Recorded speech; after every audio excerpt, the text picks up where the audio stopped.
ठीक है, proper format बनाना, क्योंकि फॉर्मेट बनाना इसमें कोई ज्यादा लंबा काम नहीं है।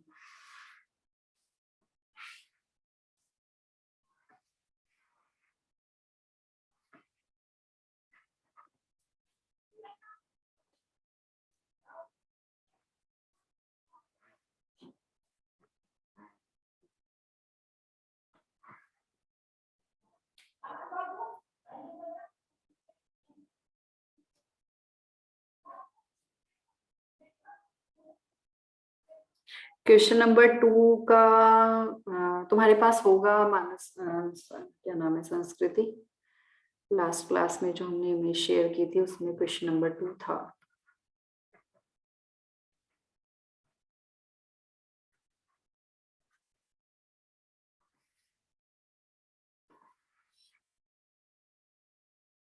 तो तुम्हें ये फाइनेंशियल स्टेटमेंट चैप्टर ठीक लग रहा है, कंफर्टेबल हो इसमें? बाकी चैप्टर से बच्चों को ये थोड़ा अच्छा लगता है, मैंने ये ऑब्जर्व किया है ये टाइम में।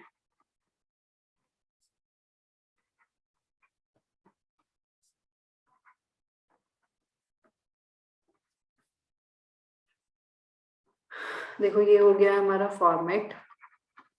जल्दी से स्टार्ट करते हैं क्योंकि एटलीस्ट 2 क्वेश्चंस कवर करेंगे।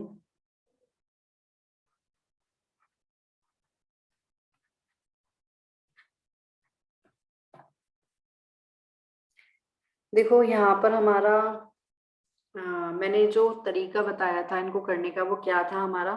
सबसे पहले जो हमारे एडिशनल इंफॉर्मेशन में पॉइंट्स गिवन है सबसे पहले हम उनको सॉल्व करेंगे। ठीक है, एडिशनल इंफॉर्मेशन में देखो क्या है हमारा। सबसे पहले हमें क्लोजिंग स्टॉक दिया हुआ है, तो क्लोजिंग स्टॉक को जहां लिखना होता है उसको वहां लिख देते हैं। एक तो हमारा ये ट्रेडिंग अकाउंट में आ जाएगा बाय क्लोजिंग स्टॉक। ठीक है, कितनी वैल्यू है हमारी, 14,500।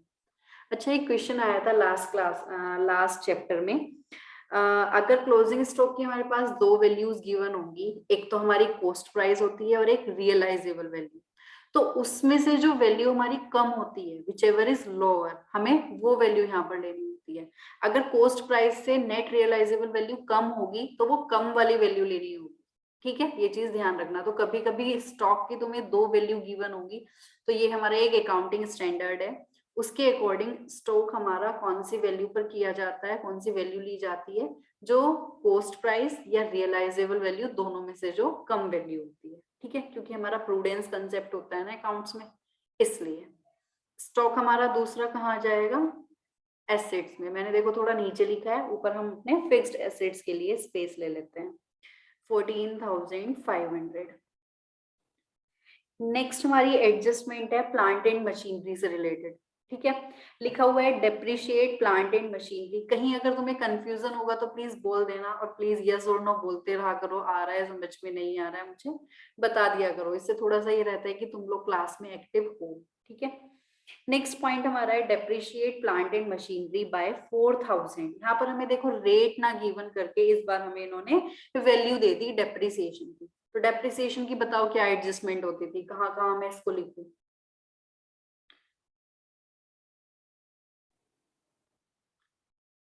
बोलो जल्दी से। अकाउंट में। हाँ, एक तो हमारा पी एंड एल अकाउंट में आ जाएगा डेप्रिसिएशन की वैल्यू। मैं यहाँ पर लिख देती हूँ to depreciation on plant and machinery. एक ही एसेट के ऊपर डेप्रिसिएशन है तो सीधा हम यहाँ पर लिख देते हैं depreciation on plant and machinery. Value हमें गिवन है 4,000। और दूसरा इफेक्ट इसका कहाँ जाता है, जब मैं एसेट्स। बैलेंस शीट में मैं लिखूंगी plant and machinery. Plant and machinery देखो ऊपर चेक करो, हमें ट्रायल बैलेंस में जो बैलेंसेस गिवन है 40,000 गिवन है प्लांट एंड मशीनरी का। उसमें से हम क्या कर देंगे, लेस कर देंगे डेप्रिसिएशन। तो ये 4,000 यहाँ से लेस हो जाएगा, तो ये वैल्यू हमारी रह जाएगी कितनी। मैम परसेंटेज भी तो दे देना डिप्रिसिएशन में। हाँ, इस नॉर्मली परसेंटेज गिवन होती है, बट यहाँ पर तुम देखोगे तो सेकंड पॉइंट जो हमें गिवन है उसमें वैल्यू गिवन है इस बार। Okay ma'am. ठीक है, तो हमें वैल्यू गिवन है तो और अच्छी बात है, हमें सॉल्व नहीं करना पड़ा। ठीक है, तो ये 4,000 का दूसरा इफेक्ट कहाँ जाएगा, एसेट में से लेस हो जाएगा। और तुम यहाँ पर क्या करोगे इस केस में, इस पर टिक कर दोगे, प्लांट एंड मशीनरी के ऊपर टिक कर दोगे। ठीक है, क्योंकि जब हम बाद में बाकी पॉइंट सॉल्व करेंगे तो वो रिपीट ना हो, ताकि हमें देखो नेक्स्ट हमारी एक न्यू एडजस्टमेंट गिवन है, राइट ऑफ बेड डेट्स 5000। अब देखो मुझे एक बात बताओ, ये बेड डेट्स होते क्या है, पहले हम इन बेड डेट्स के बारे में जानते हैं। बेड डेट्स जब हमने जर्नल एंट्री वाला चैप्टर किया था तो वहां पर देखा था बेड डेट्स हमारे क्या होते थे, जो हमारे डेटर्स हमें पैसा नहीं देते हैं, जिनसे हमें रिकवरी नहीं होगी। डेटर्स कौन होते हैं, जिन्हें हमने सामान उधार में सेल किया था, ठीक है, जिन्हें हमने क्रेडिट सेल की थी, वो हमारे डेटर्स थे। अब कई बार क्या होता है, कुछ डेटर्स से हमारी रिकवरी नहीं हो पाती, मतलब वो डेटर्स का कुछ अपना पर्सनल रीजन हो सकता है कि वो इंसॉल्वेंट हो गए, उनके पास बचा ही नहीं कुछ देने के लिए, तो कहाँ से देंगे, सब कुछ उनका खत्म हो गया है। या फिर कुछ डेटर्स ऐसे भी होते हैं जिनके पास पैसा है लेकिन वो फिर भी हमारा पैसा, प्रैक्टिकल लाइफ में ये सब चीजें होती हैं। तुमने भी अपनी फैमिली में कभी या रियल रिलेटिव में कोई केस सुना होगा कि कई बार हमें किसी की कुछ पर्सन से रिकवरी नहीं हो पाती। तो अगर हमारे डेटर्स से हमें रिकवरी नहीं हो पाई है तो वो हमारे बन जाते हैं बेड डेट्स। बेड डेट्स हमारा एक तरीके का क्या होता है, लॉस। अच्छा मुझे बेड डेट्स की जर्नल एंट्री बताओगे, बेड डेट्स की जर्नल एंट्री क्या होती है?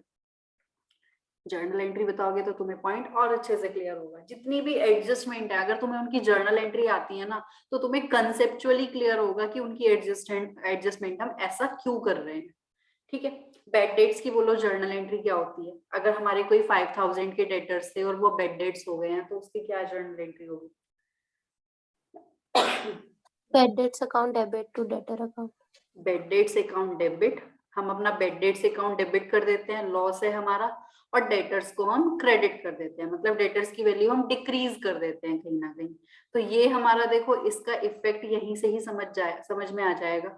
आपको ये चीज एडिशनल इंफॉर्मेशन में दी हुई है, इट मींस उसका इफेक्ट पहले नहीं लिया गया था। अब मुझे डायरेक्टली फाइनेंशियल स्टेटमेंट में उसका इफेक्ट लेना है तो कहाँ कहाँ जाएगा? देखो बेड डेट्स हमारा एक तरीके का लॉस है, लॉस है तो ये हमारा प्रॉफिट एंड लॉस अकाउंट में चला जाएगा। और डेटर्स को हमने डिक्रीज कर दिया, यानी कि हम इनको क्या कर देंगे, डेटर्स में से लेस कर देंगे, क्या, बेड डेट्स के नाम से। समझ रहे हो, डेटर्स की वैल्यू भी हम कम कर देंगे और दूसरा इफेक्ट उसका P&L में जाएगा। तो सिंपल सी ये हमारी एडजस्टमेंट है। वैसे इसमें ना बेड डेट्स वाला एक बड़ा पॉइंट है, लेकिन यहाँ पर हमें क्वेश्चन नंबर 2 में बहुत छोटी सी एडजस्टमेंट दी है डेटर्स की। जब ये प्रोविजन फॉर डाउटफुल डेट्स के साथ आएगी ना एडजस्टमेंट, तो थोड़ा सा वो बड़ा कंसेप्ट बन जाएगा, उसको डिटेल में हम जब देखेंगे। अभी हमें इस क्वेश्चन में सिंपल सी एडजस्टमेंट बोली है, राइट ऑफ बेड डेट्स कितना, 5000 रुपीज। तो बेड डेट्स की देखो हमारी ये जर्नल एंट्री बनेगी, तो सीधे मैं इसका इफेक्ट ले लेती हूँ। अब पहले अंदर चेक करो, क्वेश्चन में तुम्हें अंदर बेड डेट्स कहीं गिवन है तो तुम देखोगे जो तुम्हारी सेकंड वाली लाइन है उसमें देखो नीचे से थर्ड लास्ट पॉइंट तुम्हें बेड डेट्स के नाम से गिवन है 2000। इट मींस 2000 वाले बेड डेट्स तो हम ऑलरेडी रिकॉर्ड कर चुके थे। संस्कृति तुम मेरे से एक लास्ट क्लास में लास्ट टू लास्ट पता नहीं कौन सी क्लास थी, उसमें तुमने मेरे से एक पॉइंट पूछा था कि बेड डेट्स हमारे बैलेंस शीट में भी आते हैं क्या, तो वो ये वाले बेड डेट्स हैं जो बैलेंस शीट में आएंगे। अब देखो कैसे आएंगे, मैं बेड डेट्स की एडजस्टमेंट यहाँ पर करके दिखा रही हूँ। जो हमें बैलेंस ये जो ट्रायल बैलेंस के अंदर बेड डेट्स की वैल्यू गिवन है, पहले तो मैं वो वाले बेड डेट्स लिखूंगी, क्योंकि अगर कोई हमारा एडिशनल इंफॉर्मेशन में कोई पॉइंट गिवन है ना तो हमें चेक करना है उससे रिलेटेड कुछ बैलेंसेस अंदर पहले से तो नहीं दिए हुए, ठीक है, हमें ये चीजें चेक करनी होंगी। तो यहाँ पर हम देखेंगे कि 2 बेड डेट्स, हमें जो पहले से वैल्यू दी हुई है वो कितनी दी हुई है, 2000, ठीक है। अब हमें एडिशनल इंफॉर्मेशन में बताया हुआ है कि और बेड डेट्स हुए हैं 5000 के, तो मैं इसमें वो ऐड कर दूंगी, ऐड कर देंगे हम क्या, न्यू बेड डेट्स। ये हमारे और नए वाले बेड डेट्स हो गए। कितने हो गए न्यू बेड डेट्स हमारे, 5000, यानी कि टोटल बेड डेट्स की वैल्यू हो गई हमारी 7000। ये समझ में आया, ये 5000 कौन से वाले बेड डेट्स हैं, जो एडिशनल इंफॉर्मेशन में गिवन थे। अब ये 5000 वाले का दो जगह इफेक्ट आएगा। दूसरा इफेक्ट इसका देखो कहाँ जाएगा, जब हम बैलेंस शीट में डेटर्स की वैल्यू लिखेंगे ना, देखो डेटर्स की वैल्यू तुम्हें ऑलरेडी अंदर बैलेंसेस में गिवन होगी। फर्स्ट लाइन में तुम देखोगे तो तुम्हें डेटर्स की वैल्यू मिलेगी, फोर्थ लास्ट पॉइंट है 24,000। 24,000 में से क्या करोगे, लेस कर दोगे बेड डेट्स। ये वाले बेड डेट्स होते थे संस्कृति जो एडिशनल इंफॉर्मेशन में गिवन होते थे। ठीक है, उनको हम क्या करेंगे, डेटर्स में से लेस कर देंगे, क्योंकि जो बैलेंस शीट के जो हमें पहले से बैड डेट्स गिवन थे 2000, उनकी एडजस्टमेंट तो पहले हो चुकी होगी, मींस वो तो डेटर्स में से पहले ही डिडक्ट कर दिए गए होंगे, ठीक है ना। लेकिन ये जो एडिशनल इंफॉर्मेशन में गिवन है, इट मींस इनका इफेक्ट पहले नहीं लिया गया था, तो इनको एक जगह तो हमें P&L अकाउंट में लिखना है और दूसरा हमें डेटर्स में से माइनस करके दिखाना है। तो ये हमारे डेटर्स रह जाएंगे अब कितने के, 19,000 के। तो बैड डेट्स की देखो क्या एडजस्टमेंट होगी, तो कोई अगर तुम्हारे सामने, अगर तुम्हें जर्नल एंट्री आती होगी ना, तो कोई न्यू एडजस्टमेंट भी आएगी तो तुम उसको इजीली कर पाओगे। तो बैड डेट्स हमारा एक तो कहां पर लिखा जाएगा, P&L अकाउंट में आ जाएंगे 5,000 रुपीज बैड डेट्स के। अगर ये 2,000 पहले से ना होते तो हम डायरेक्टली लिख देते टू बैड डेट्स 5,000 रुपीज, लेकिन क्योंकि पहले से भी बैड डेट्स गिवन थे तो हम उसमें ऐड करके दिखा देते हैं, क्योंकि बैड डेट्स 2 बार नहीं लिखेंगे ना, इसलिए उसके साथ ही ऐड करके दिखा देते हैं। तो 2,000 में 5,000 ऐड हो जाएंगे और दूसरा इफेक्ट उसका कहाँ चला जाएगा, बैलेंस शीट में डेटर्स में से माइनस हो जाएगा। क्लियर है। तो ये हमारा बैड डेट्स का पॉइंट था, जो न्यू पॉइंट है आज के लिए। ठीक है, कोई डाउट तो नहीं है? कोई डाउट है तो मुझे बता दो अभी। उसके बाद देखो नेक्स्ट पॉइंट लिखा है ₹400 इज ड्यू फॉर रिपेयर्स। अब देखो रिपेयर क्या होता है, रिपेयर हमारा एक्सपेंडिचर है। रिपेयर तुम देखोगे अंदर तुम्हें ट्रायल बैलेंस की जो वैल्यूज दी हुई है ये इनमें गिवन भी है। सेकेंड लाइन में देखो थर्ड पॉइंट है रिपेयर्स। ठीक है, रिपेयर्स पहले से हमें बताए हुए थे 500 के, अब बाहर हमें एडिशनल इंफॉर्मेशन में बोला कि 400 अभी ड्यू है, मींस 400 के न्यू रिपेयर ऐसे भी हैं जो कि हमने रिकॉर्ड नहीं किए होंगे पहले, वो अभी ड्यू है। ड्यू का मतलब क्या हुआ, अगर कोई एक्सपेंस हमारा ड्यू है तो उसको हम क्या बोलते हैं, आउटस्टैंडिंग एक्सपेंस, यानी कि ये क्या हो गए हमारे आउटस्टैंडिंग रिपेयर्स।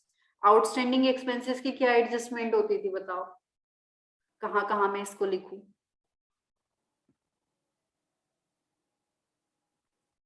बोलो। रिपेयर का जो ये खर्चा है ये मैं कहां कहां लिखूंगी, outstanding repair P&L account and P&L liabilities. Account में कहां पर कैसे लिखा जाएगा, देखो यहाँ पर मैं पहले से जो हमें रिपेयर की वैल्यू पहले से गिवन है, पहले तो मैं वो वाली वैल्यू लिखूंगी, वो हमें गिवन है 500 रुपीज। ठीक है, जो ट्रायल बैलेंस के बैलेंसेस गिवन है उनमें पहले से गिवन है रिपेयर्स, ठीक है 500। इसके साथ में मैं ऐड कर दूंगी आउटस्टैंडिंग रिपेयर, है ना। कितना है आउटस्टैंडिंग, 200, सॉरी 400। तो ये टोटल हमारा हो गया रिपेयर कितना, 900। और हम कहा लिखेंगे दूसरा, लाइबिलिटी में आउटस्टैंडिंग रिपेयर के नाम से कितना, 400 रुपीज। क्लियर है। तो ये हमारा होता है, ये हमारी थी आउटस्टैंडिंग एक्सपेंसेस की एडजस्टमेंट। अब देखो एडिशनल इंफॉर्मेशन के सारे पॉइंट सॉल्व हो गए। अब हम अपना ऊपर आ जाते हैं, सारे बैलेंसेस जहां लिखने हैं उनको फटाक से लिखते हुए चलते हैं। कैपिटल देखो, कैपिटल हमारी चली जाएगी लाइबिलिटी में, सबसे ऊपर लिख देती हूँ मैं 1 लाख रुपीज। कैपिटल के बैलेंस हम अंदर ही लिखते हैं, क्यों, क्योंकि इसमें ड्रॉइंग्स और प्रॉफिट या लॉस की एडजस्टमेंट होनी है। नेक्स्ट लिखा है क्रेडिटर्स, क्रेडिटर्स भी हम यही लिख देते हैं, करंट लाइबिलिटी है हमारी क्रेडिटर्स 12,000। नेक्स्ट है रिटर्न आउटवर्ड। रिटर्न आउटवर्ड क्या होता था, परचेजेस रिटर्न। परचेज रिटर्न, यानी कि अगर मुझे परचेजेस की वैल्यू गिवन होगी तो मैं उसको यहाँ से लेस करूंगी। तो मैं पहले यहाँ पर परचेजेस ही लिख देती हूँ, क्योंकि रिटर्न आउटवर्ड मुझे यहाँ से लेस करना है, रिटर्न आउटवर्ड। ठीक है, रिटर्न आउटवर्ड हमारा 5,000।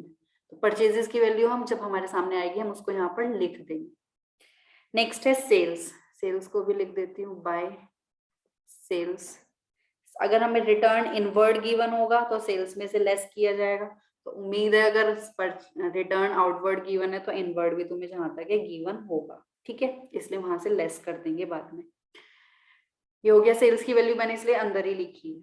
नेक्स्ट हमें गिवन है बिल्स पेएबल। बिल्स पेएबल हमारे लिए लाइबिलिटी है, तो यहाँ पर लिख देती हूँ मैं बिल्स पेएबल कितना, 5,000 करंट लाइबिलिटी है हमारी। Next is plant and machinery, वो हम लिख चुके हैं ऑलरेडी। उसके बाद दिया हुआ है डेटर्स, वो भी हम ऑलरेडी लिख चुके हैं, इसलिए कहते हैं कि टिक कर लेना चाहिए उस टाइम पर कि हमने कौन कौन से पॉइंट सॉल्व कर लिए हैं। Next is drawings. ड्राइंग्स का हम क्या करते हैं, कैपिटल में से लेस कर देते हैं 10,000 रुपीज। उसके बाद हमें परचेजेस गिवन है 1,05,000, तो लिख देते हैं परचेजेस की वैल्यू 1,05,000। 1,500 में से 5 गया तो ये हमारी 1 लाख की बच गई परचेजेस। नेक्स्ट दिया हुआ है रिटर्न इनवर्ड, इसको सेल्स में से लेस कर देते हैं 3,000, तो ये हो गया 1,61,000। ठीक है, वेजेस कहाँ जाएगा हमारा, ट्रेडिंग अकाउंट में, तो वेजेस हमारा यहाँ जाएगा 50,000। Next is bank. बैंक हमारा यही करंट एसेट में लिखा जाएगा।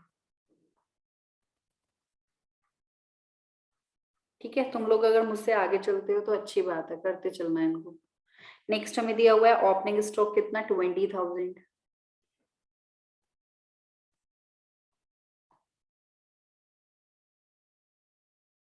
ठीक है, उसके बाद में हमें दिया हुआ है रेंट। तो देखो जब हमें बताया नहीं होता ना कि रेंट हमारा एक्सपेंस है या इनकम है, तो हमेशा एक्सपेंस मान के चलोगे, क्योंकि यहाँ पर ये भी नहीं पता कि डेबिट बैलेंस है या क्रेडिट बैलेंस है, कुछ ऐसा भी गिवन नहीं है। तो ऐसे केस में हमेशा इनकम मान के वो सॉरी एक्सपेंस मान के चलो। नेक्स्ट हमें दिया हुआ है मैन्युफैक्चरिंग एक्सपेंसेस। बोलो कहाँ जाएगा manufacturing expenses, trading account. Trading account, तो यहाँ लिख देते हैं मैन्युफैक्चरिंग एक्सपेंसेस, क्योंकि जो मैन्युफैक्चरिंग की जाएगी वो तो फैक्ट्री के अंदर ही की जाएगी। तो मैन्युफैक्चरिंग एक्सपेंसेस हमारा डायरेक्ट एक्सपेंस है। Next is trade expenses. अब देखो ट्रेड समझ के ट्रेडिंग अकाउंट मत समझ लेना। ट्रेड एक्सपेंसेस मतलब ट्रेड का यहाँ पर मतलब है व्यापारिक टाइप से, है ना, तो वो हमारा इनडायरेक्ट एक्सपेंस ही है। कभी इसको ट्रेड समझ के ट्रेडिंग में डाल दो। तो ट्रेडिंग एक्सपेंसेस हमारे ट्रेड एक्सपेंसेस 7,000 है, जो ट्रेडिंग करने में खर्चा हुआ होगा, ये वो हो गए एक टाइप के। बेड डेट्स हम ऑलरेडी लिख चुके हैं। Next is carriage inward. Carriage inward हमारा ट्रेडिंग में चला जाएगा। सामान लेकर आने में जो खर्चा हुआ है, कहीं ना कहीं परचेज के ऊपर ये खर्चा माना जाता है ना, इसलिए कैरेज इनवर्ड हमारा ट्रेडिंग अकाउंट का पार्ट होता है। उसके बाद में लिखा हुआ है fuel and power. Fuel and power देख के तुम्हें क्या लग रहा है, ये कौन सा एक्सपेंस होगा, डायरेक्ट या इनडायरेक्ट? ये फैक्ट्री से रिलेटेड खर्चे दिखाई दे रहे हैं या फिर ऑफिस से रिलेटेड है? फैक्ट्री से रिलेटेड है ना, क्योंकि फ्यूल पावर, फ्यूल वगैरह कहाँ यूज होगा, तुम्हारी मशीन्स वगैरह में ही तो यूज होगा। और अगर पावर वर्ड यूज किया होगा ना, इलेक्ट्रिसिटी यूज किया होगा, तो ऑफिस एक्सपेंस मतलब वो हमारा हो जाएगा P&L का पार्ट। और अगर पावर वर्ड लिखा होगा ना, पावर, तो पावर को तुम समझना कि वो फैक्ट्री में जो इलेक्ट्रिसिटी कंज्यूम होती है उसके लिए मेनली पावर वर्ड का यूज किया गया है। तो इलेक्ट्रिसिटी एक्सपेंस होगा तो P&L में, और पावर लिखा होगा तो वो हमारा ट्रेडिंग में जाएगा। ठीक है, तो फ्यूल, यहाँ तो खैर फ्यूल से ही क्लियर हो रहा है, फ्यूल एंड पावर ये सब मशीन से रिलेटेड एक्सपेंसेस हो गए, जो मशीन्स में फ्यूल वगैरह डाला गया होगा या पता नहीं कहाँ यूज हुआ होगा। ठीक है, तो ये सब फैक्ट्री रिलेटेड एक्सपेंसेस हैं, इसलिए ये हमारे ट्रेडिंग अकाउंट में चले जाएंगे। तो ये हमारा आ जाएगा यहाँ पर ट्रेडिंग। क्लियर है? तो देखो जितनी एडजस्टमेंट थी वो हमारी हो गई, और जो पॉइंट्स हमको जहां लिखने थे वो हमने लिख लिए। बाद में तुम्हारा नेक्स्ट काम क्या है, टोटल करना। अब देखो इसमें ना हमारा डेबिट साइड का टोटल ज्यादा लग रहा है, क्योंकि देखो ये 50, ये 20, ये 1 लाख, इतने बड़े बड़े 1,70,000 रुपए तो सीधे सीधे यही हो गए 178। ठीक है, और ये थोड़ा देखने में ही कम लग रहा है कि इधर से कम होगा। तो इसमें तुम्हारा जहां तक है ग्रोस लॉस बनेगा। वैसे तो आंसर में भी दिया हुआ है 5,000 का ग्रोस लॉस आ रहा है। ठीक है, यानी कि डेबिट साइड का टोटल ज्यादा होगा। तो तुम देखोगे डेबिट साइड का टोटल ज्यादा होगा तो तुम्हारी बैलेंसिंग फिगर इधर साइड में आएगी, उसको तुम बोलोगे बाय ग्रोस लॉस। ठीक है, मैं आंसर देखो देख कर लिख रही हूँ क्योंकि कैलकुलेशन में बहुत टाइम चला जाएगा। अगर हमारा यहाँ पर ये 5000 आता है तो ये हमारा लॉस हो जाएगा। टोटल मुझे नहीं पता कितना बनेगा, देख लेना करके। वैसे तो यहाँ पर हम लिख भी सकते हैं डायरेक्टली, लो लिख ही देती हूँ।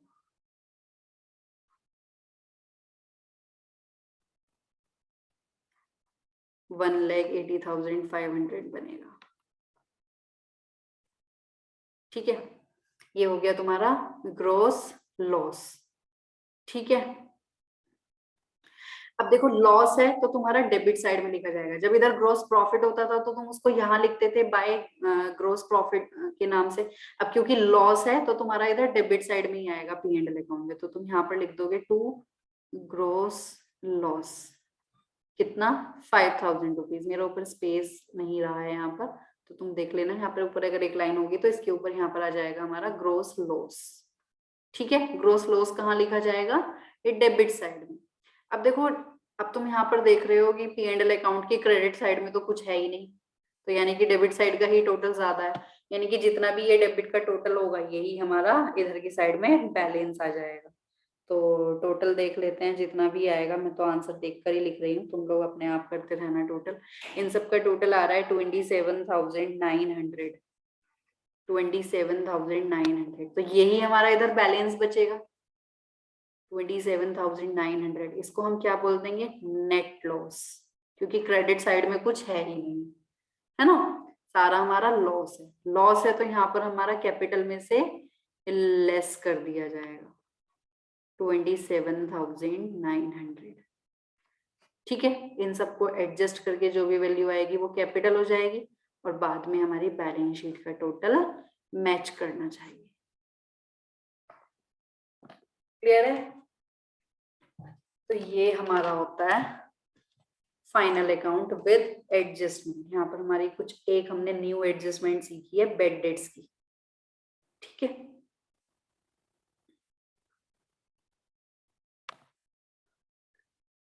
इसको कर लेना टोटल अपना। जो ये मैं जितना पार्ट पेंडिंग मतलब यहाँ पर करती हूँ ना, तो तुम उसको कंप्लीट कर लिया करो क्लास के बाद, क्योंकि इन चीजों में बहुत टाइम लग जाएगा और वो बिना मतलब का ही होगा।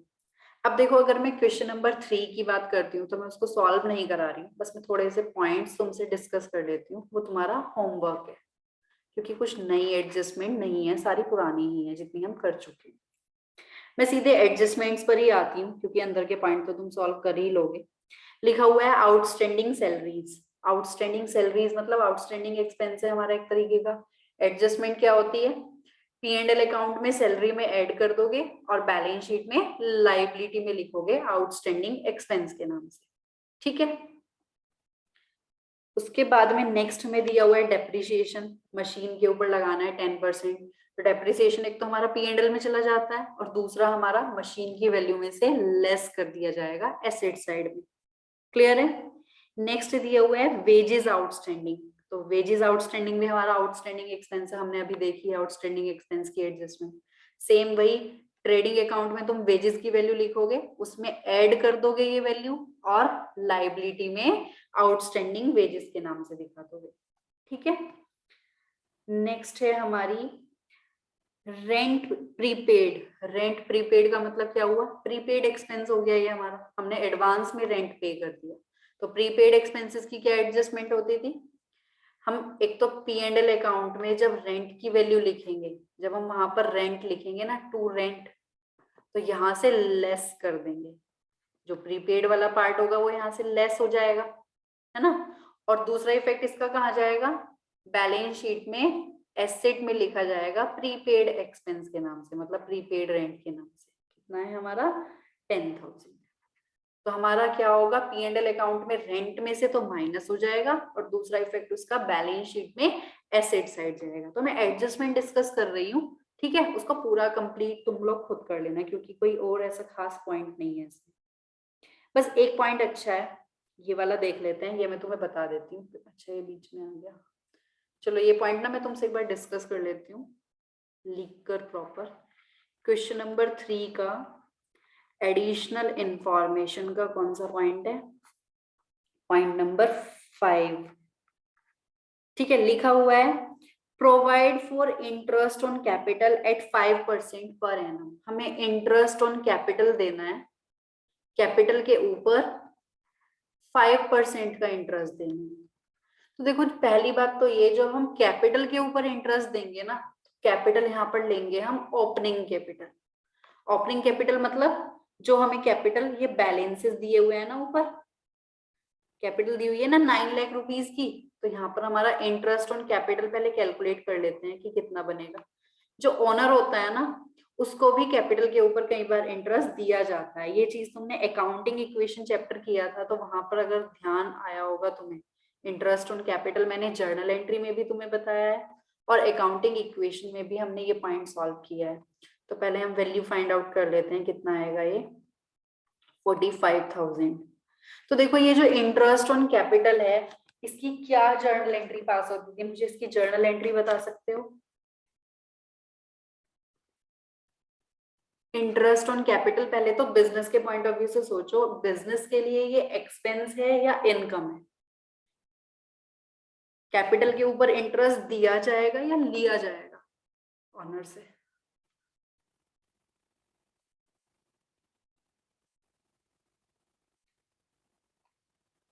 इसकी जर्नल एंट्री सोच के बताओ मुझे। एडजस्टमेंट तो अपने आप समझ में आ जाएगी अगर जर्नल एंट्री आती है तो, इसलिए मैंने बोला था जर्नल एंट्री जो है वो बेस है पूरे अकाउंट्स का। जहां तुम्हें जर्नल एंट्री आती है ना, वहां तुम्हें अकाउंट्स कंसेप्चुअली समझ में आता है। बोलो इंटरेस्ट ऑन कैपिटल की जर्नल एंट्री, ट्राई करो, कुछ तो बनेगा।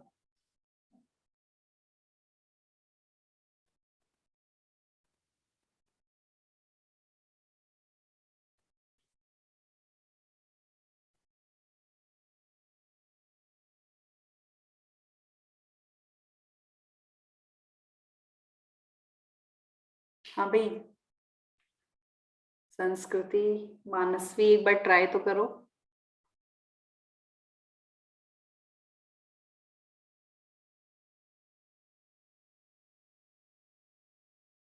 गलती बनेगी, कुछ तो बोलो।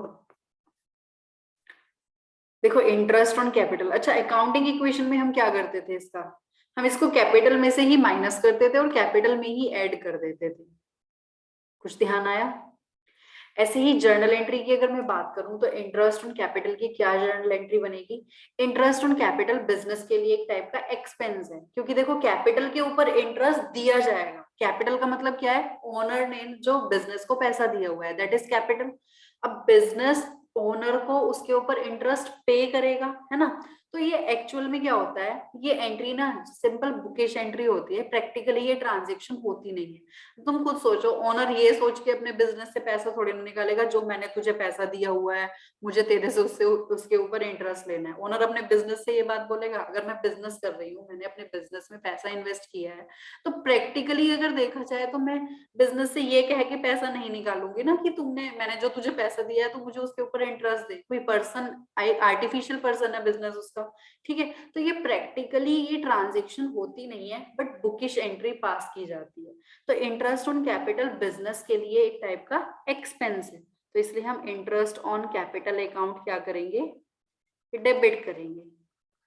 और ओनर क्या करता है? ओनर नॉर्मली वो पैसे बिजनेस से लेता नहीं है, वो क्या बोलता है कि मेरी कैपिटल की वैल्यू को ही इंक्रीज कर दो, जैसे कि मैंने ये पैसा वापस बिजनेस में लगा दिया है। तो इसलिए यहाँ पर एंट्री पास की जाती है, interest on capital account debit to capital account. इसका अकाउंटिंग इक्वेशन में इसीलिए उसी में ही ऐड, कैपिटल में ही ऐड और कैपिटल में ही लेस इसलिए होता था क्योंकि इंटरेस्ट ऑन कैपिटल बिजनेस के लिए एक टाइप का एक्सपेंस है, इसलिए कैपिटल में से हम माइनस करते थे और कैपिटल को ही इंक्रीज कर देते थे, क्योंकि उससे उसकी कैपिटल की वैल्यू ही इंक्रीज हो जाती है ना? क्योंकि वो क्या मान के चलता है कि जैसे कि ये पैसा उसने वापस अपने बिजनेस में ही लगा दिया, मतलब बिजनेस से लेकर ना उसने क्या बोल दिया, जो पैसा मुझे तुमसे लेना था ये मान लो कि मैंने तुम्हारे अंदर वापस लगा दिया वो पैसा, ठीक है? तो interest on capital account debit to capital account, ये हमारी जर्नल एंट्री पास होती है। अब एक बात देखो, अब तुम खुद सोचो इसका क्या इफेक्ट जाएगा अगर मैं फाइनेंशियल स्टेटमेंट में इसकी एडजस्टमेंट करूंगी, तो कहाँ कहाँ करूंगी? तुम एंट्री देखकर मुझे बताओ कहाँ कहाँ ये एडजस्टमेंट जानी चाहिए। मैंने बोला ये तो एक टाइप का एक्सपेंस हो गया और कैपिटल की वैल्यू इंक्रीज हो गई, तो कहाँ कहाँ जाएगी ये एडजस्टमेंट, बोलो।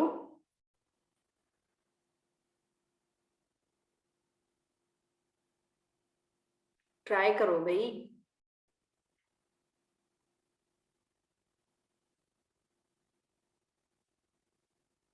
मानसवी, कहाँ लिखा जाना चाहिए इंटरेस्ट ऑन कैपिटल?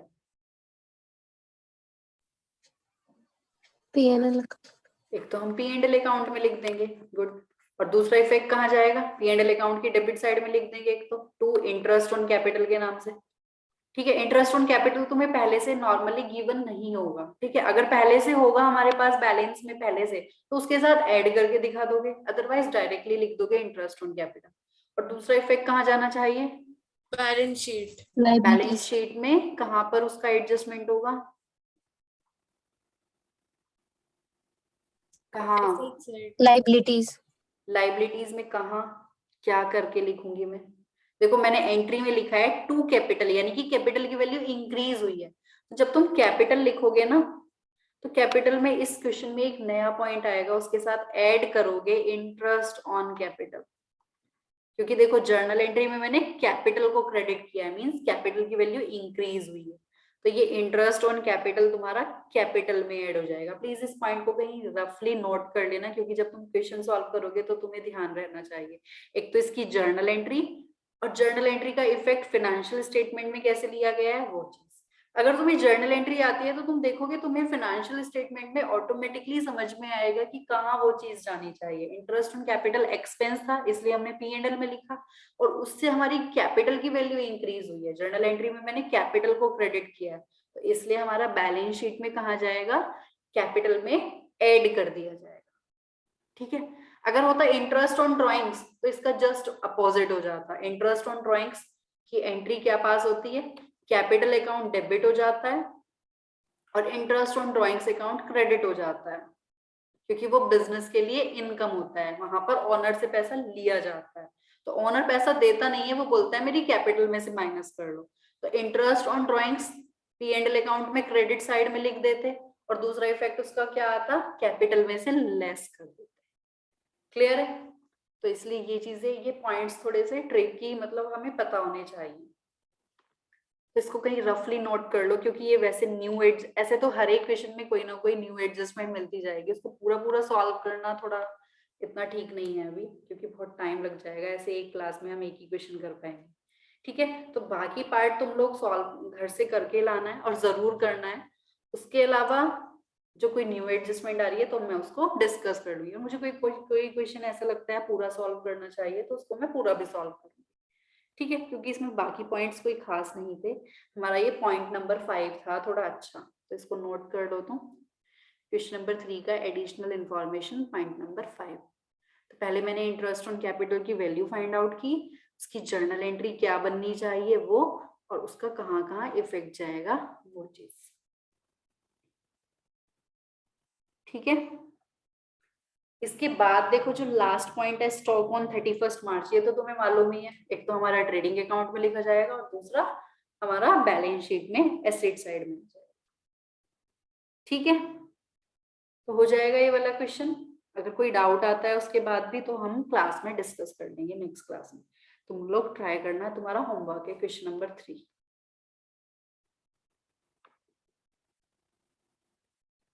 ठीक है, नेक्स्ट क्वेश्चन देखें। नेक्स्ट संस्कृति तुम्हारे पास फिक्स नहीं होंगी, है ना? नेक्स्ट क्वेश्चन संस्कृति, जो ट्रायल बैलेंस के बैलेंसेस गिवन है ना, उनमें टोटल गिवन है डेबिट बैलेंस का टोटल और क्रेडिट बैलेंस का 2,80,500। आंसर बताऊं मैं इस क्वेश्चन का, तो आंसर आ रहा है ग्रोस प्रॉफिट 82,400, नेट प्रॉफिट 32,100। तो तुम्हें बुक में मिल जाएगा ये क्वेश्चन, क्वेश्चन नंबर 4 तुम्हारी बुक में। आई डोंट नो मिल गया? देख रही हूँ मैम। हाँ, वहां पे आंसर से चेक कर लो। आंसर में हमें दिया हुआ है ग्रॉस प्रॉफिट 82,400, और प्रॉपर ट्रायल बैलेंस गिवन है।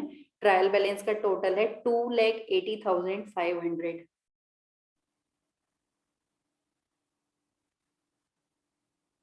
मिल जाए तो बताना। ये वाला क्वेश्चन हम सॉल्व ही कर रहे हैं क्योंकि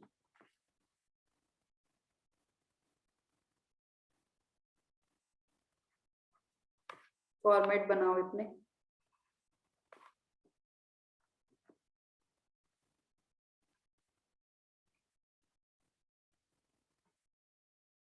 मिला संस्कृति? No ma'am. कहीं देखो स्टार्टिंग के क्वेश्चंस में ही होना चाहिए, स्टार्टिंग के 4 to 5 क्वेश्चंस होंगे उनमें ही होगा, अदरवाइज मैं सेंड कर रही हूँ इमेज। ठीक है, मैं तुम्हें ही सेंड कर देती हूँ।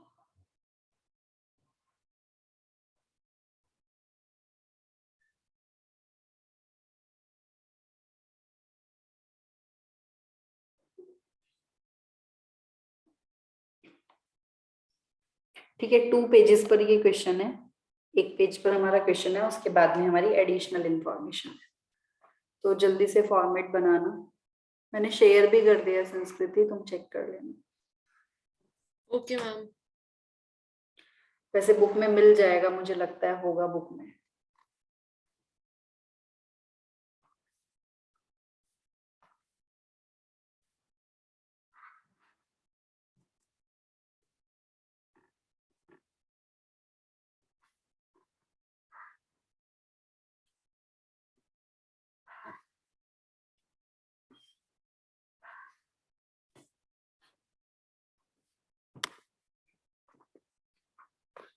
Balance sheet as at 31 March 21। Mansi, school का जब रिजल्ट डिक्लेयर होगा तो बताना। Okay ma'am. टर्म 1 का वैसे कब आने वाला है, कुछ मार्क्स वगैरह कब आइडिया लगेगा?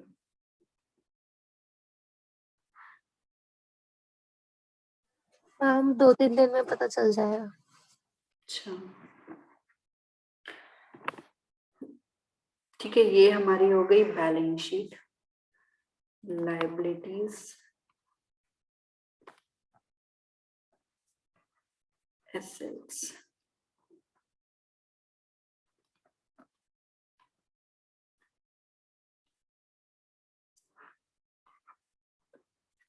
संस्कृति मिला क्वेश्चन या नहीं मिला?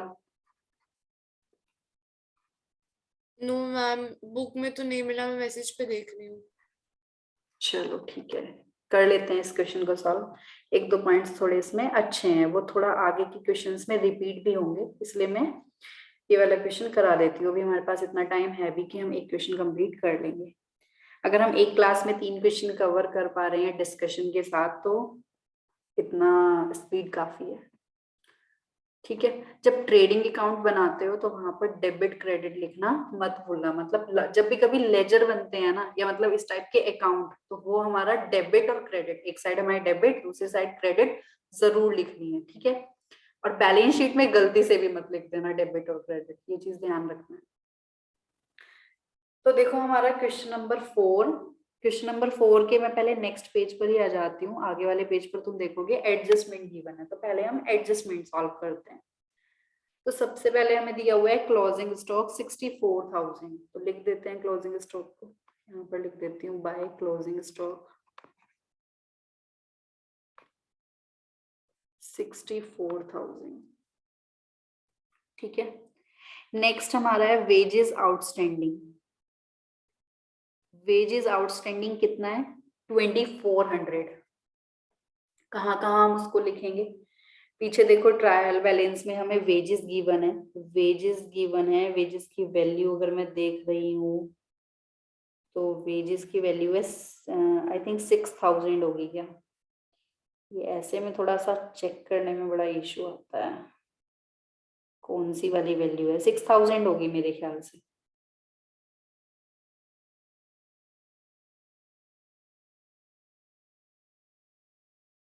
नहीं, 4,000 होगी। ठीक है, वेजेस की वैल्यू है हमारी 4,000। प्लीज एक बार तुम्हारे जिसके पास मानसी तुम्हारे पास बुक है तो प्लीज वहां से ना लाइन आगे, बुक में ज्यादा अच्छे से पता चल पाता है, मुझे ये इमेज में इतना क्लियर नहीं हो रहा है। कि कौन सी वाली वैल्यू है। तो मैं लिख देती हूँ यहाँ पर 2 वेजेस 4000 है या 6000 है, एक बार मुझे बताओ। वैसे मेरे हिसाब से ना 4000 होनी चाहिए, क्योंकि रिटर्न इनवर्ड आउटवर्ड की वैल्यू 1600 है क्रेडिट बैलेंस में, उसके बाद दूसरा है हमारा, तो 4000 ही होगी। ठीक है, अब हमें वेजेस आउटस्टैंडिंग दिया हुआ है, तो वेजेस आउटस्टैंडिंग एक तो हमारा वेजेस में ऐड हो जाएगा। यहाँ पर मैं ऐड कर दूंगी क्या, आउटस्टैंडिंग वेजेस, कितनी वैल्यू हमारी आउटस्टैंडिंग वेजेस की, 2400। ठीक है, तो ये हो जाएगा हमारा 6400 टोटल। और वेजेस आउटस्टैंडिंग का दूसरा इफेक्ट कहाँ चला जाएगा, बैलेंस शीट में लाइबिलिटीज में आउटस्टैंडिंग वेजेस के नाम से, कितना 2400। क्लियर है। उसके बाद में देखो नेक्स्ट पॉइंट हमारा अच्छा पॉइंट है, बेड डेट से रिलेटेड है। मैंने अभी तुमसे बताया था कि जब ये बेड डेट्स का पॉइंट प्रोविजन के साथ आएगा, प्रोविजन फॉर डाउटफुल डेट्स के साथ, तो वहां पर ये कंप्लीट एडजस्टमेंट होगी। ठीक है ना। तो एक बार देखो, मैं यहाँ पर कुछ पॉइंट्स लिख रही हूँ। बेड डेट्स, ध्यान से सुनना ये वाली एडजस्टमेंट। ठीक है, ये भी एग्जाम में आती ही आती है। ठीक है, इंपॉर्टेंट एडजस्टमेंट है। Bad debts, provision for doubtful debts and debtors. पहली बात तो ये तीनों पॉइंट्स एक दूसरे से रिलेटेड है, इंटर रिलेटेड पॉइंट्स हैं। मींस जहां ये बेड डेट्स या प्रोविजन की एडजस्टमेंट होगी, ये दोनों ही पॉइंट्स हमारे किससे रिलेटेड होते हैं, डेटर्स से रिलेटेड होते हैं।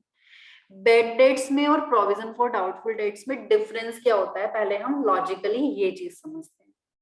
देखो बेड डेट्स तो वो होते हैं जो हमारे कंफर्म हो गए हैं कि उनसे हमें पैसा मिलेगा ही नहीं, ये एक टाइप का कंफर्म लॉस है। समझ रहे हो, बेड डेट्स का मतलब क्या है कि ये हमारा एक टाइप का कंफर्म लॉस है कि इनसे तो हमें पैसा मिलेगा ही नहीं। क्लियर है। उसके बाद हम बात करते हैं प्रोविजन फॉर डाउटफुल डेट्स की। प्रोविजन फॉर डाउटफुल डेट्स, देखो नाम से ही समझ में आ रहा है डाउटफुल डेट्स। ठीक है, जो हमारे डेटर्स डाउटफुल थे, मतलब जिन पे हमें डाउट था कि हमें पैसे नहीं मिलेंगे, हमने उनके लिए एक प्रोविजन बनाया है। हमारा एक कंसेप्ट होता है प्रूडेंस कंसेप्ट, वो बहुत जगह तुम्हें देखने के लिए मिलेगा। प्रूडेंस कंसेप्ट क्या बोलता है कि anticipate your future losses, do not anticipate your future profits but anticipate your future losses। अगर तुम्हें इन फ्यूचर कुछ लॉसेस होने वाले हैं, तो उसके लिए तुम आज की ही डेट में एक प्रोविजन बनाकर चलो कि कल को तुम्हें ये लॉस हो सकता है। तो प्रोविजन फॉर डाउटफुल डेट्स इसलिए ही बनाया जाता है कि अब मान लेते हैं मैं 4-5 साल से बिजनेस कर रही हूँ। अब मुझे पता है मेरे हर साल 2-3 हजार के या 5,000 10,000 जो भी मेरा एक एस्टिमेट है, मुझे हर साल इतने डेटर्स पैसे देते ही नहीं है। तो जब मुझे पहले से ही मालूम है कि मेरा हर साल का एक रिकॉर्ड रहा है कि मुझे इतने डेटर्स पैसे देते ही नहीं है, तो मैं एडवांस में एक प्रोविजन बनाकर चलूंगी कि इतने डेटर्स मुझे पैसा नहीं देंगे। तो प्रोविजन फॉर डाउटफुल डेट्स क्या होते हैं, ये हमारा डाउटफुल है। समझ रहे हो, ये पॉइंट हमारा एक टाइप से डाउटफुल है, अभी हमने डाउट क्रिएट किया है। और बेड डेट्स क्या होते हैं, जो कंफर्म हो चुके हैं। तो देखो ऐसा पॉसिबल है कि हमने डाउट क्रिएट किया हो, मान लेते हैं 10,000 के डेटर्स पर, बट एक्चुअल में जो बेड डेट्स हुए थे वो हुए थे 8,000। क्लियर है, ऐसा पॉसिबल है। ऐसा भी पॉसिबल है कि हमें डाउट हुआ था 10,000 पर, बट एक्चुअल में पता चला कि 12,000 के डेटर्स हमारे बेड डेट्स हो गए थे। क्लियर है, यानी कि दोनों पॉइंट्स बिल्कुल अलग हैं। प्रोविजन फॉर डाउटफुल डेट्स का मतलब है हमने डाउट क्रिएट किया है, और बेड डेट्स का मतलब क्या होता है, जो हमें बाद में पता चला कंफर्म हुए। क्लियर है, ये तो हमारी एडजस्टमेंट है। मतलब ये तो हमारा सिंपल एक प्रोविजन फॉर डाउटफुल डेट्स क्या था, एक डाउट क्रिएट करना हो गया कि हम डाउट क्रिएट कर रहे हैं कि हमें लग रहा है लगभग इतने पैसों के डेटर्स हमें पैसा नहीं देंगे। और बेड डेट्स क्या हो जाएंगे, जब हम बिल्कुल श्योर हो जाएंगे कि हमें इस डेटर से पैसा मिलेगा ही नहीं। तो पहली बात तो ये था हमारा कंसेप्ट। अब दूसरी चीज देखते हैं कि इसकी फाइनेंशियल स्टेटमेंट में कैसे एडजस्टमेंट की जाती है। मानसरी का क्या हुआ, कुछ नेटवर्क इशू हो गया क्या?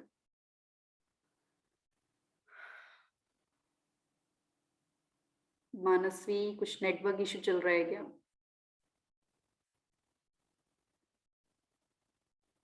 मानसवी, अभी क्लियर है? नेटवर्क इशू चल रहा है क्या कुछ? Yes ma'am. चलो, अभी वॉइस क्लियर है ना? बस मैंने अभी इतनी बात बताई है कि बेड डेट्स में और प्रोविजन फॉर डाउटफुल डेट्स में डिफरेंस क्या है। ये दोनों ही पॉइंट्स हमारे डेटर्स से रिलेटेड है, ठीक है। अब देखो, देखते हैं हमारा क्या हमें दिया हुआ है। हमें 2 पॉइंट गिवन है। एक तो पॉइंट नंबर 3 में लिखा हुआ है बेड डेट्स हुए हैं कितने के? 600 के, ठीक है। उसके बाद हमें पॉइंट नंबर 4 में दिया हुआ है प्रोविजन फॉर डाउटफुल डेट्स, जो हमें प्रोविजन बनाना है डाउटफुल डेट्स के ऊपर। वो कितना बनाना है? 5%। दोनों में क्या डिफरेंस है? बेड डेट से तो हमें ये पता चल रहा है, ये हमारे कंफर्म है कि इतने पैसे हमारे डूब चुके हैं। देखो, ये जो बेड डेट्स हम रिकॉग्नाइज करते हैं, ये जब रिकॉग्नाइज करते हैं जब एक्चुअल में वो हो जाते हैं। और प्रोविजन जो है वो एडवांस में बनाया जाता है, मतलब मैं नेक्स्ट ईयर के लिए करंट ईयर में ही प्रोविजन बना लूंगी। तो देखो होता क्या है, जैसे मैंने इस साल मान लेते हैं 2020 की बात है। 2020 में मैंने 10,000 का प्रोविजन बनाया था। कितने का प्रोविजन बनाया था? 10,000 का। फिर मुझे 2021 में जाके पता चला कि बेड डेट्स हुए हैं 8,000 के। 8,000 के क्या हुए हैं? Bad debts. तो मैं क्या करूंगी, जब मैं 2021 में अकाउंटिंग करूंगी, तो ये जो मैंने 10,000 का पिछले साल प्रोविजन बनाया था, इसको यहां से ही एडजस्ट कर दूंगी। समझ रहे हो? मतलब मैं P&L अकाउंट में नहीं लिखूंगी अभी 8,000 के बेड डेट्स। जब मैंने एडवांस में पिछले साल 8-10,000 का प्रोविजन बनाया है, तो मैं दोबारा से P&L अकाउंट में क्यों लिखूं, जब मैंने पिछले साल ही 10,000 रुपए P&L अकाउंट में डाल दिए। समझ रहे हो? यानी कि ये जो हम प्रोविजन बनाते हैं ना, इसको हम प्रॉफिट एंड लॉस अकाउंट में पहले से ही लिख देते हैं। तो जब नेक्स्ट ईयर हमारे ये कंफर्म वाले बेड डेट्स होते हैं, इसको हम इसके साथ में एडजस्ट कर देते हैं। अगर इससे कम होता है तो अच्छी बात है, इससे ज्यादा होता है, जैसे नेक्स्ट ईयर में मैंने दूसरा केस लिया है 12,000, मैंने पिछले साल 10,000 का प्रोविजन बनाया, पता चला इस बार मेरे 12,000 के बेड डेट्स हो गए। तो नेक्स्ट ईयर में क्या करूंगी, P&L अकाउंट में सिर्फ 2,000 रुपीज लिखूंगी। क्लियर है? मतलब मैं पूरे 12,000 नहीं लिखूंगी, क्योंकि 10,000 रुपए तो मैंने पिछले साल ही लिख दिए। तो नेक्स्ट ईयर में मैं वो जो एक्स्ट्रा बेड डेट्स हुए हैं सिर्फ उतना लिखूंगी। कंसेप्चुअली समझना, तुम्हें अच्छा लगेगा ये एडजस्टमेंट। अदरवाइज याद करना कोई बड़ी चीज नहीं है, मोस्टली बच्चे लर्न कर लेते हैं ये एडजस्टमेंट, लेकिन मैं चाहती हूँ कि समझ के करो, ठीक है। तो हमारे क्वेश्चन में दिया हुआ है bad debts 600 and provision for doubtful debts 5%। ये तो हमें बनाना है, मेक प्रोविजन। प्रोविजन बनाना है करंट ईयर में फॉर द नेक्स्ट ईयर, ठीक है। और ये क्या है, ये जो करंट ईयर में मेरे कंफर्म वाले बेड डेट्स थे, ये वो है। अब देखते हैं, हम पीछे जाते हैं, हमें क्या क्या बैलेंसेस में पहले से गिवन। तो तुम पीछे चेक करो, तुम्हें बैलेंसेस में क्या क्या गिवन है पहले से। कुछ बेड डेट्स वगैरह पहले से गिवन है, या कोई पहला प्रोविजन है पहले से जो बनाया हुआ है, कोई ऐसा प्रोविजन है? ये लो, ये यहाँ पे भी इन्होंने कंप्लीट एडजस्टमेंट नहीं दी, बट कोई नहीं, चलो। हमें बस बाहर हमें बेड डेट्स दिए हुए हैं और प्रोविजन दिया हुआ है। हमें पीछे ट्रायल बैलेंस में ना तो पहले से बेड डेट्स गिवन है, ना ही पहले से कोई मतलब ओल्ड प्रोविजन है हमारे पास। क्लियर है? अब देखो, जब ओल्ड प्रोविजन नहीं है, यानी कि हमने पिछले साल प्रोविजन बनाया ही नहीं था, तो ये जो हमें करंट ईयर में बेड डेट्स हुए हैं, ये तो मुझे फिर P&L अकाउंट में लिखने ही पड़ेंगे। समझ रहे हो? अगर मुझे पहले से कोई प्रोविजन दिया होता ना, अगर मेरे ट्रायल बैलेंस में प्रोविजन होता, तो मैं ये बेड डेट्स उस प्रोविजन से एडजस्ट कर देती। बट अब मुझे क्या करना पड़ेगा, ये बेड डेट्स मुझे कहाँ लिखने पड़ेंगे? अपने प्रॉफिट एंड लॉस अकाउंट में। तो पहला काम मैं करती हूँ, इसको प्रॉफिट एंड लॉस अकाउंट में लिख देती हूँ जल्दी से। यहाँ पर लिखती हूँ 2 बेड डेट्स, क्योंकि मुझे पहले से गिवन ही नहीं है कि जिसके साथ मैं इसको ऐड कर दूं या मैं किसी में से उसको एडजस्ट कर दूं, कुछ भी मुझे पहले से गिवन ही नहीं है। तो बेड डेट्स की वैल्यू मेरी 600 है, वो हम यहाँ पर लिख देते हैं। और हमसे बोला गया है कि प्रोविजन बनाओ कितने का? 5% का। तो ये जो 5% का हमें प्रोविजन बनाना है ना, ये किसके ऊपर बनाना होता है? डेटर्स के ऊपर। किसके ऊपर हम इसको बनाते हैं? डेटर्स के ऊपर। तो पहले मैं कैलकुलेट कर लेती हूँ, डेटर्स की वैल्यू देखो कितनी दी हुई है।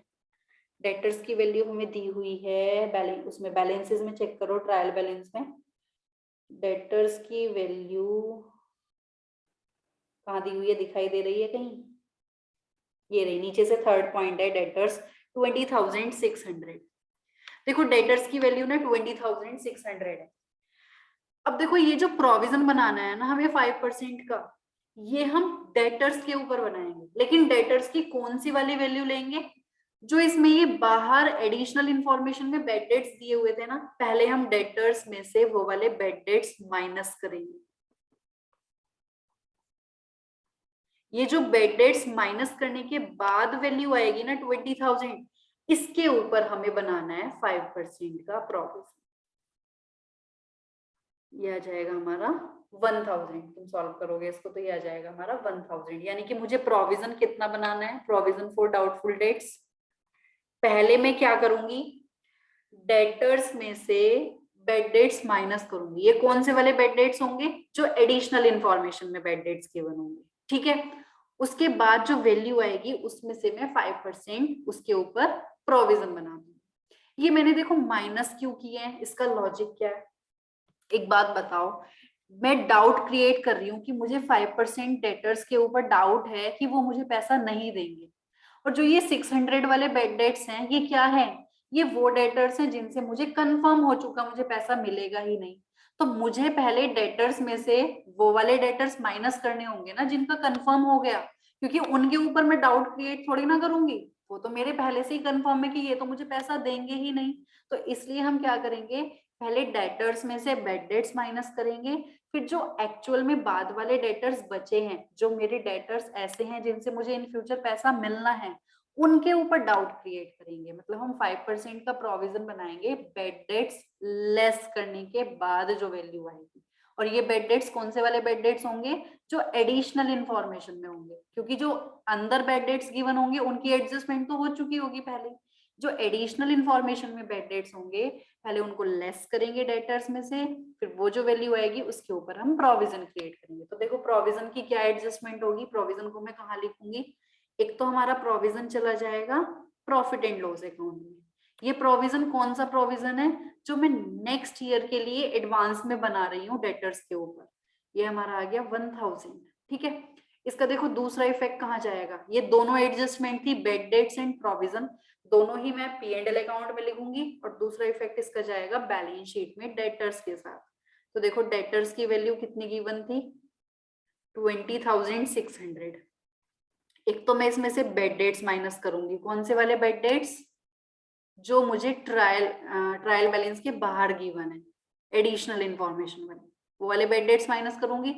दूसरा, जो मैंने प्रोविजन बनाया है ना इस साल डेटर्स के ऊपर, उसको भी हम एडजस्ट करके दिखाते हैं फ्रॉम द डेटर्स, ठीक है। ये अभी हमारा डाउट है, देखो ये तो कंफर्म है लेकिन ये डाउटफुल वाले, दोनों में डिफरेंस है, ठीक है। तो दोनों का डिफरेंस कहाँ चला जाएगा? ये कितना हो जाएगा? 20 माइनस 1, 19,000।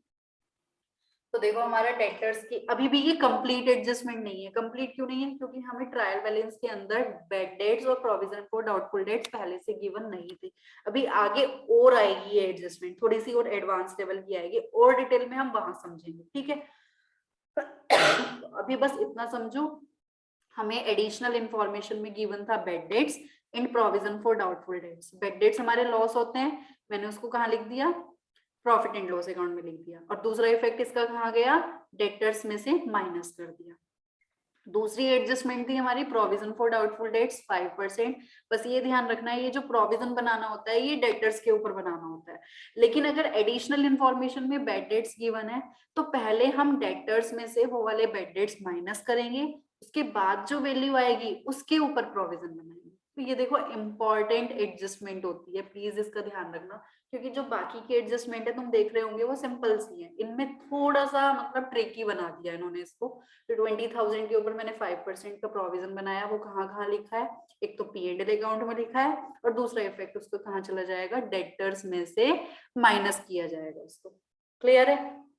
तो ये थी हमारी बेड डेट्स की और प्रोविजन फॉर डाउटफुल डेट्स की एडजस्टमेंट, जो कि हमारी एक साथ सॉल्व हो गई है। उसके अलावा देखो वैसे ये क्वेश्चन ना थोड़ा बड़ा ही मुझे लग रहा है क्योंकि इसके सारे पॉइंट्स ही बहुत अच्छे हैं। क्वेश्चन नंबर 4 पे इम्पॉर्टेंट टिक कर लेना। और संस्कृति, मुझे लगता है तुम्हारी बुक में ये क्वेश्चन जरूर होना चाहिए, तो प्लीज चेक करना। ये इम्पॉर्टेंट क्वेश्चन है, इसकी सारी एडजस्टमेंट बहुत अच्छी है। जब भी कभी प्रैक्टिस करोगे तो इस क्वेश्चन को जरूर करोगे, ठीक है। तो मुझे लगता है ये मैं नेक्स्ट क्लास में ही कंप्लीट करूंगी, क्योंकि ये थोड़े से पॉइंट्स अच्छे हैं। तो जितना हमने सॉल्व कर लिया है प्लीज इतना सॉल्व कर लेना, और इसके लिए स्पेस छोड़ देना अपना, ठीक है। बाकी तुम क्या बोलते हैं, नेक्स्ट क्वेश्चन आराम से कर सकते हो। तो क्वेश्चन नंबर 5 भी तुम ट्राई करना, तुम्हारा होमवर्क है। क्वेश्चन नंबर 4 को वहीं पेंडिंग रहने देना, जितने पेजेस, 2 पेजेस इसके लिए छोड़ के रखना। क्वेश्चन नंबर 5 तुम्हारा होमवर्क है, तुम कर सकते हो इजीली, ठीक है। क्वेश्चन नंबर 3 एंड 5 तुम्हारा होमवर्क है। 4 हम नेक्स्ट क्लास में ही कंप्लीट करेंगे, क्योंकि काफी टाइम लग जाएगा, ठीक है। और मानसवी, तुम्हारा मैं डिस्कस कर लेती हूँ एक पॉइंट। तुमने जो टेस्ट दिया था उसमें तुमने क्वेश्चन नंबर जो तुम्हारा नेक्स्ट वाला है, मतलब सेकेंड क्वेश्चन, उसमें एक छोटी सी गलती की हुई है। गलती सिर्फ इतनी है, तुमने शायद उसको ध्यान नहीं दिया, पता नहीं क्या हो गया। देखो वहां पर ना एक पॉइंट था कि जो 2 पार्टीज थी, मैं इसको स्टॉप कर देती हूँ।